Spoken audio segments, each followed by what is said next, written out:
Hi, my name is Dr. Jylana Sheats, and I am very excited today to talk about science communication and storytelling. How we communicate is everything. It can have an immediate impacts and several long-lasting implications.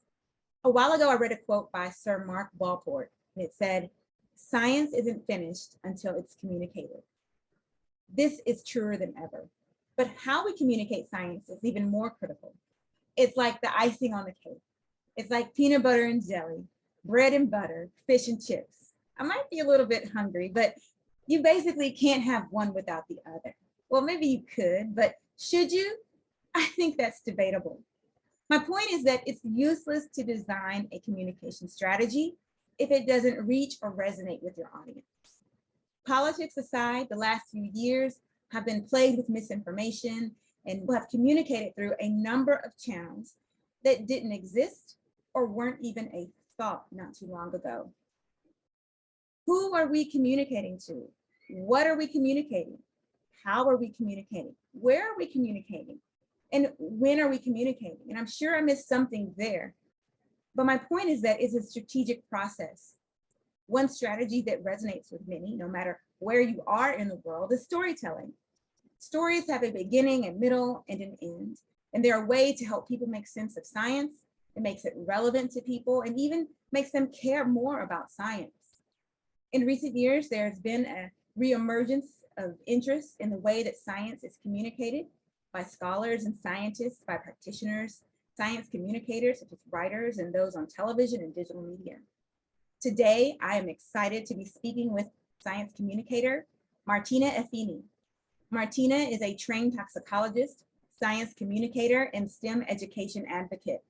She is passionate about intersecting STEM, communication, and education to make science accessible for the next generation of scientists.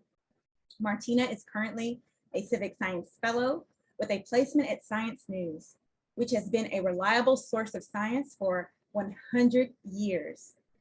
As a fellow, she is leading a project to understand how to better engage with young people through science journalism, particularly those historically underrepresented in science, including people of color and those in low income, urban, and/or rural areas. As a science writer, Martina occasionally writes for the American Society for Biochemistry and Molecular Biology, and has written for various professional scientific societies, including the Scientista Foundation, the National Society of Black Engineers, the Society for Women Engineers, and Mademoiselle Scientist, her STEM digital platform. Previously, Martina worked for the University of Maryland, Baltimore CURE Scholars Program.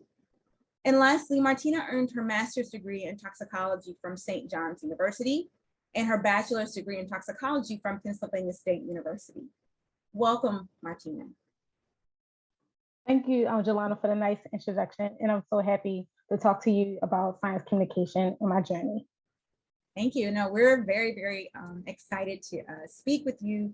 And I have a number of questions that students from the Our Future is Science mentorship program have for you as they work on their capstone projects. Yeah.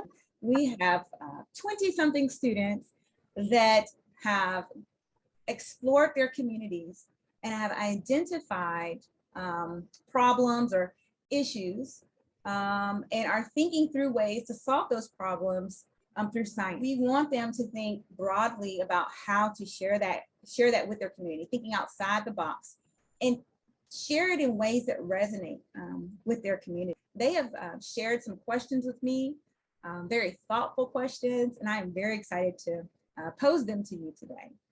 But first, something that I want to know is, when did you fall in love with science? Oh, that's a very good question.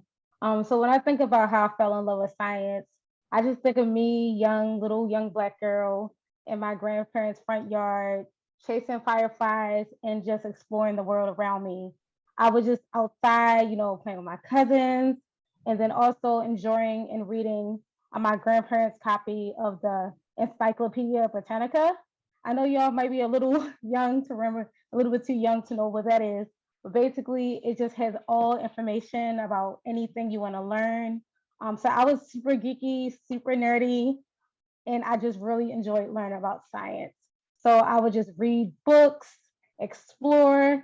If I wanted to know more in depth about fireflies or other insects, I would just read, and I just was always curious. And I would hope that spark your curiosity with your projects that you're working on. Think about like your community, think about what's interesting to you, think about topics that you wish you could dive deeper into. So that's basically how I fell in love with science. And I continue to fall in love with science as I grow. What an amazing story. And I love that.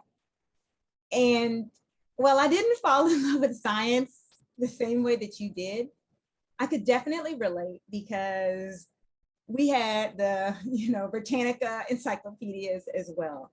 And so when I was younger, if I wanted to know about anything at all, that's where I went. Okay, there was no Google or anything like Yeah, that. no Google.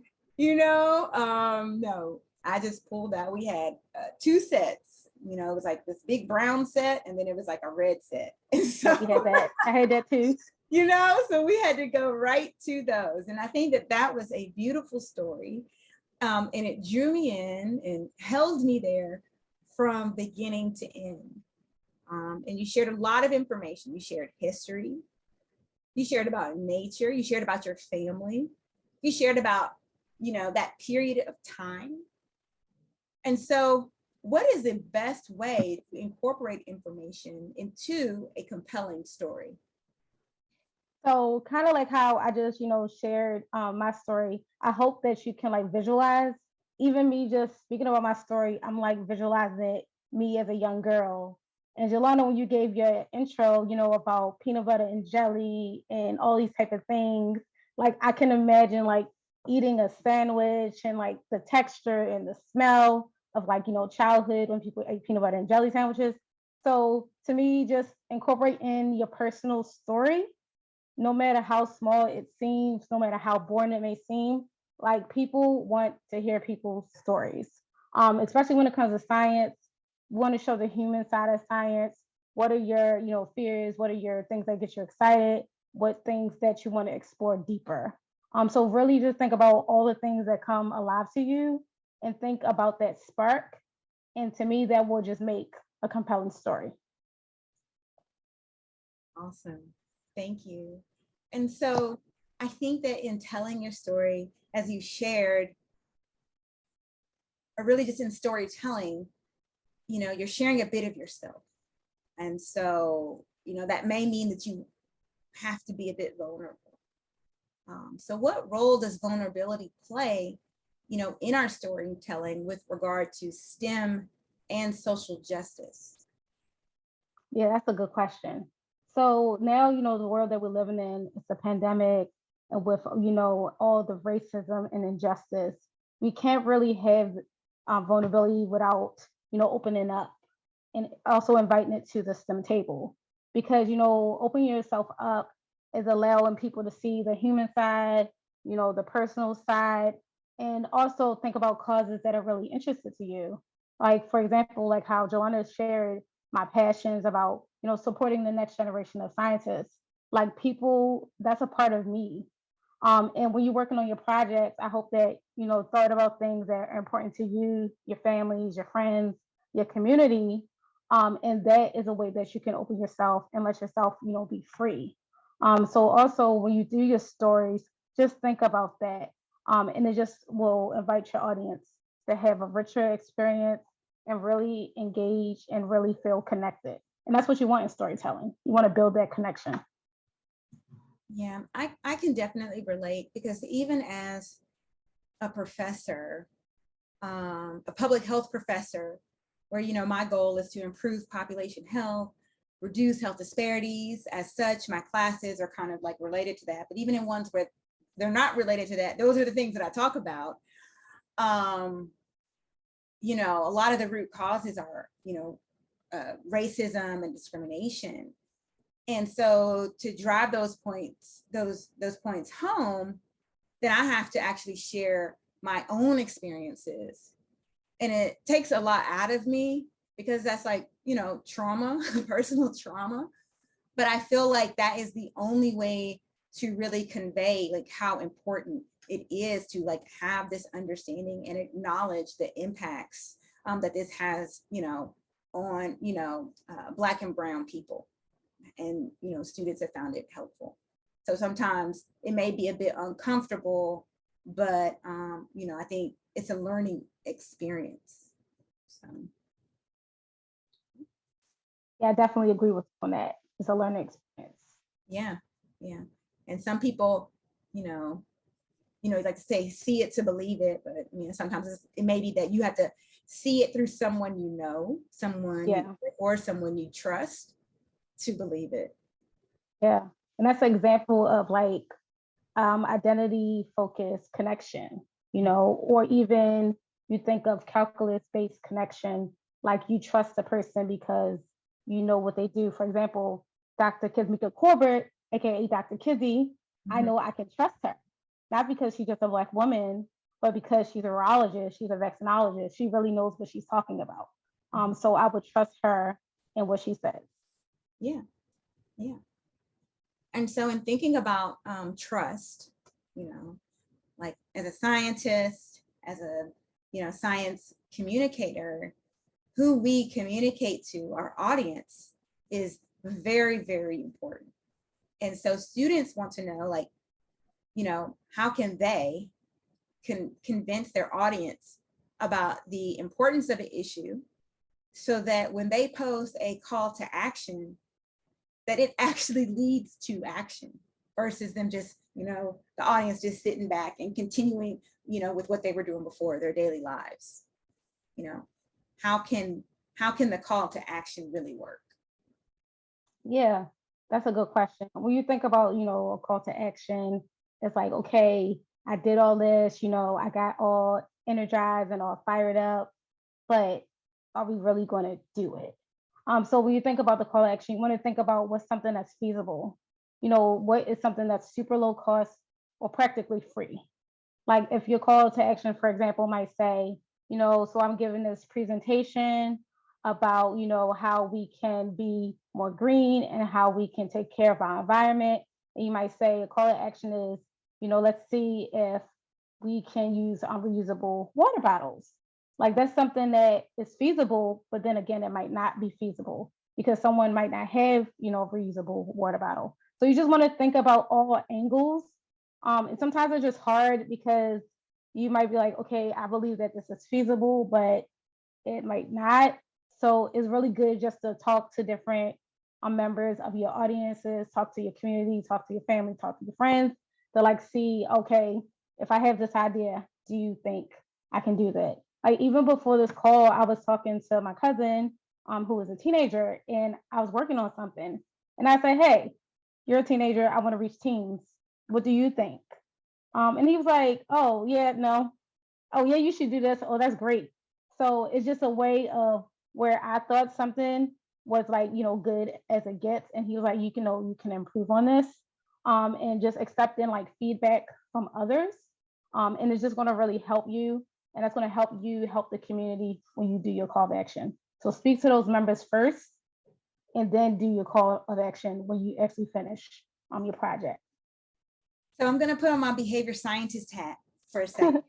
And so what you've described, so as a behavior scientist, if you want to actually change a behavior, there are these like behavior change techniques that you can use. And so in what you just shared, you mentioned a few of them.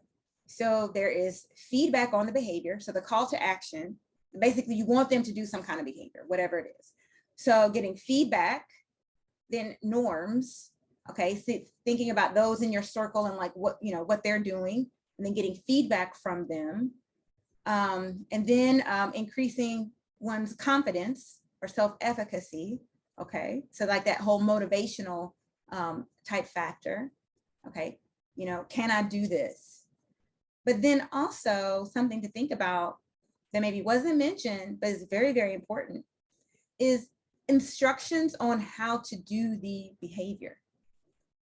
So when you have your call to action, it's not just, can I do it? How can I do it?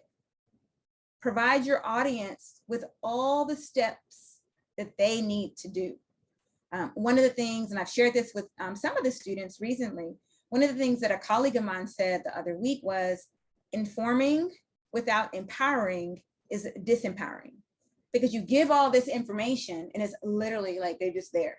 They don't know what to do with it. And then also providing, resources of where to go, So again, showing them or telling them exactly what to do step by step.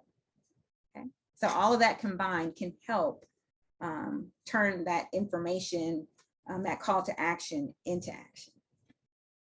Yes, that's so true, Jylana. And then even when you think about like science news, where I work in journalism and science communication, is that you never want to make assumptions. People, different, learning levels, different backgrounds. You just want to make sure that you're really being considerate. And that's why it's great to like talk to different people, so you can get different perspectives. And of course, it's not going to work and fit for everyone, but just making sure you have that intention set, that I'm going to, really make sure I do the work to see what is needed. And then, like I say, no small details left behind at all. Yeah. Awesome. See, we came together. We came up with a solution together on that one. That's called collaboration. Yes, we did. Collaboration.